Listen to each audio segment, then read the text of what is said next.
Banyak pertentangan ajaran agama Sunan Giri dan Sunan Kalijaga, tapi intinya sama menuju pada sunnah. Sumber, https://sanatmedia.com/ artikel penulis, Muhammad Harir. Pekan lalu jagat maya digaduhkan oleh ceramah Ustadz Khalid Basalamah yang membahas putar tradisi kebudayaan Nusantara, wayang. Dia menyebut bahwa tradisi nenek moyang itu sudah semestinya ditinggalkan, tidak relevan lagi di zaman sekarang karena kita sudah muslim. Sebetulnya adanya silang pendapat mengenai wayang ini bukanlah hal yang baru. Menurut Gus Baha pada zaman Wali Songo pun sudah pernah terjadi sikut pandangan di antara mereka. Tentunya dengan konteks yang terjadi pada masa itu. Kiai Haji Bahaudin Nur Salim atau yang familiar disapa Gus Baha menceritakan bagaimana menggebu-gebunya Sunan Kalijaga lantaran ingin berdakwah di area Pajang sampai membuat wayang tengul. Wayang golek mirip patung inilah yang nantinya akan digunakan sebagai media dalam menyampaikan ajaran agama Islam. Mengetahui wacana itu, Sunan Giri tidak terima dan menghukuminya haram. Sebab di akhirat kelak bakal diminta pertanggungjawaban oleh Allah SWT untuk menghidupkannya, memberikan nyawa. Sunan Kalijaga yang tidak bisa menyanggah fatwa dari Sunan Giri, tidak bisa berkutik. Akhirnya muncul Sunan Kudus, yang alim lagi arif, menengahi pertentangan di antara mereka berdua. Sunan Kalijaga agak tidak tahu hukum Islam karena mantan preman yang jadi wali. Akhirnya ditengah-tengahi oleh Sunan Kudus yang lebih alim, jelas Gus Baha dilansir dari channel Santri Gayeng. Sunan yang bernama asli Jafar Sadik ini lantas memberi usulan agar wayang tengul yang menyerupai patung itu dipipihkan saja.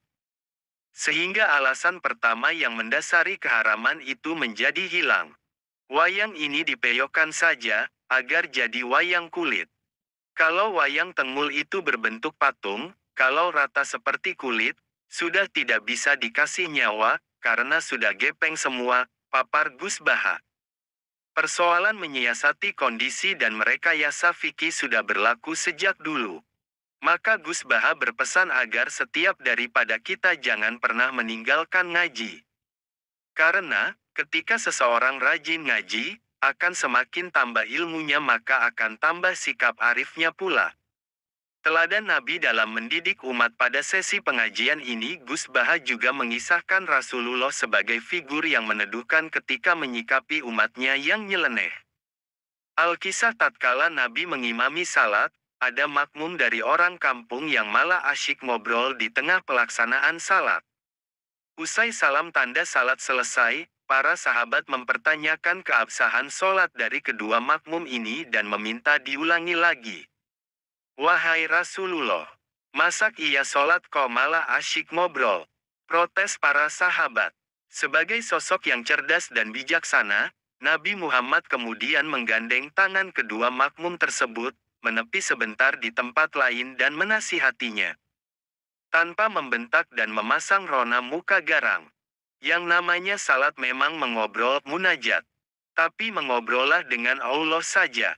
Kalau ngobrol dengan manusia, tidak usah, jelas Rasulullah. Demi Allah, beliau tidak membentak saya, tidak memaki-maki saya.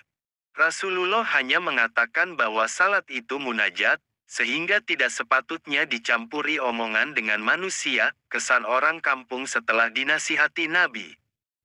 Yang namanya mendidik umat memang mestilah bertahap, ia tidak bisa serta-merta dipaksakan berubah secara signifikan. Ia mesti disiarkan secara pelan-pelan. Kalau boleh meminjam gaya bahasa Gusmus, itulah ruhut dakwah spirit mengajak yang diajarkan Nabi. Dilandasi lemah lembut dan kasih sayang.